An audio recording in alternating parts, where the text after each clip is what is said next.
Hello friends, मैं विनीत तिवारी और आज की इस वीडियो में एक इम्पॉर्टेंट टॉपिक के बारे में बात करूंगा।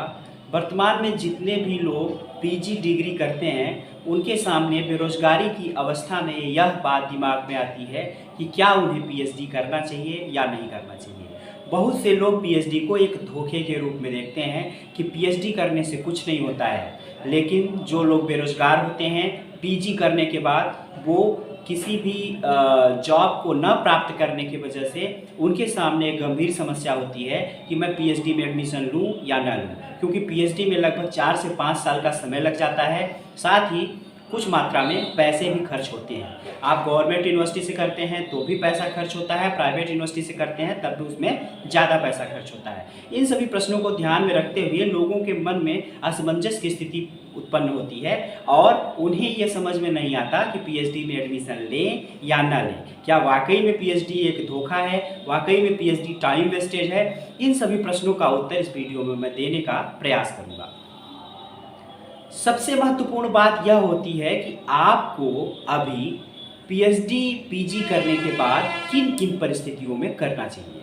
अगर आपने डिसाइड कर लिया है कि आपको हायर एजुकेशन में, मैं यह नहीं कहता हूं कि आप परमानेंट असिस्टेंट प्रोफेसर के रूप में, मैं यह भी कह रहा हूं कि अगर आप प्राइवेट में भी अगर हायर एजुकेशन में आप टीचिंग के क्षेत्र में जाना चाहते हैं तो आपको पीएचडी निश्चित रूप से कर लेना चाहिए। क्योंकि हायर एजुकेशन में चाहे प्राइवेट सेक्टर हो चाहे गवर्नमेंट सेक्टर हो, बिना पीएचडी कोई भी मतलब नहीं है। मैं कहता हूँ बहुत ज़्यादा मतलब पीएचडी करने से आपको भले ही हासिल ना हो, लेकिन अगर आप पीएचडी नहीं करेंगे, सिर्फ पीजी किए रहेंगे, नेट रहेंगे, तो उसका उतना महत्व नहीं है जितना महत्व पीएचडी के बाद उस नेट का हो जाता है। इसलिए अगर आपने हायर एजुकेशन में जाने की सोची है तो निश्चित ही आपको पीएचडी करनी चाहिए। दूसरा मुख्य बात यह है कि क्या पीएचडी एक धोखा है? तो मैं आपको पीएचडी के धोखे के रूप में न देखते हुए मैं आपको इसके फायदों के बारे में बताता हूँ। माना कि आप असिस्टेंट प्रोफेसर बनना चाहते हैं, आप हायर एजुकेशन में जाना चाहते हैं, तो पीएचडी आपको कहाँ कहाँ किस रूप में सपोर्ट करती है। एक उदाहरण लेते हैं।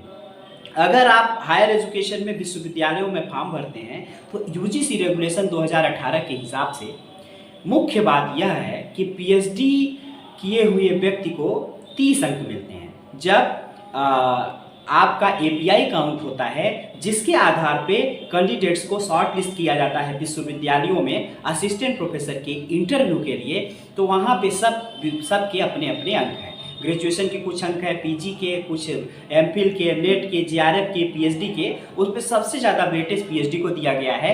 जिसके पास पीएचडी नहीं होता उसके अंक कम पड़ जाते हैं शॉर्ट लिस्टिंग में ही, और इंटरव्यू तक ही वह नहीं पहुंच पाता है। यहीं पर अगर पीएचडी आपके पास होती है तो विश्वविद्यालयों का जब आप फॉर्म भरते हैं असिस्टेंट प्रोफेसर के लिए तो वहाँ आप शॉर्ट लिस्ट होते हैं और इंटरव्यू देने का मौका आपको मिलता है। सिलेक्शन होना ना होना बात की बात है, लेकिन इंटरव्यू तक आप पहुँच पाते हैं।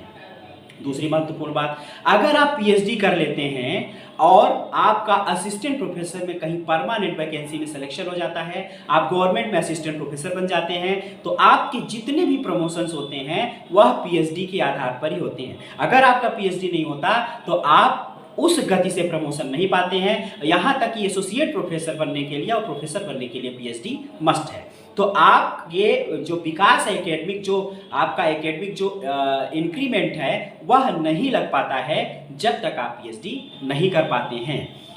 तीसरी महत्वपूर्ण बात यह है कि अगर आप पीएचडी कर लेते हैं, मैं कहता हूं आपका सिलेक्शन गवर्नमेंट यूनिवर्सिटी में नहीं हुआ, गवर्नमेंट कॉलेज में नहीं हुआ, परमानेंट जॉब आपने नहीं पाई, फिर भी अगर आप प्राइवेट सेक्टर में भी हैं, प्राइवेट सेक्टर में भी बहुत सारे कॉलेजेस हैं, बहुत सारी यूनिवर्सिटीज़ हैं, वहाँ पर पीएचडी अगर आप नहीं हैं तो आपको प्रमोशंस नहीं मिलते हैं। एग्जाम्पल देते हैं आपको। माना कि आपको किसी प्राइवेट कॉलेज का प्रिंसिपल बनना है। प्राइवेट कॉलेज के प्रिंसिपल बनने के लिए आपको पीएचडी बहुत ही जरूरी है। अनुभव भी उसमें काउंट होता है, अनुभव की मात्रा होनी चाहिए आपके पास। लेकिन अगर आपका पीएचडी नहीं है तो आप प्राइवेट कॉलेज में भी प्रिंसिपल नहीं बन पाते हैं। फिर अगर आप किसी यूनिवर्सिटी में प्राइवेट यूनिवर्सिटी में पढ़ाने के लिए जाते हैं तो वहाँ पर भी प्रमोशंस होते हैं, वहाँ पर भी असिस्टेंट से एसोसिएट और एसोसिएट से प्रोफेसर आप बनते हैं। अगर आपके पास पीएचडी नहीं होता तो आप वहाँ पर भी नहीं बन पाएंगे। एक महत्वपूर्ण बात और, अगर आप पीजी और नेट करके जाते हैं तो प्राइवेट इंस्टीट्यूशंस आपको हल्का तौलता है और आपको नॉर्मल सैलरी प्रोवाइड करता है, लेकिन जब आपकी पीएचडी होती है तो एक्सपीरियंस के साथ आपको अच्छे इंक्रीमेंट भी मिलते हैं। मैं नहीं कहता हूँ कि प्राइवेट इंस्टीट्यूट्स में गवर्नमेंट के बराबर सैलरी मिलती है, लेकिन कुछ जगह गवर्नमेंट से ज़्यादा भी प्राइवेट इंस्टीट्यूट्स में सैलरी मिलती है स्किल्स के आधार पर। तो यह चीज़ें वेरी करती हैं, मैं इसके बारे में बात नहीं कर रहा हूँ।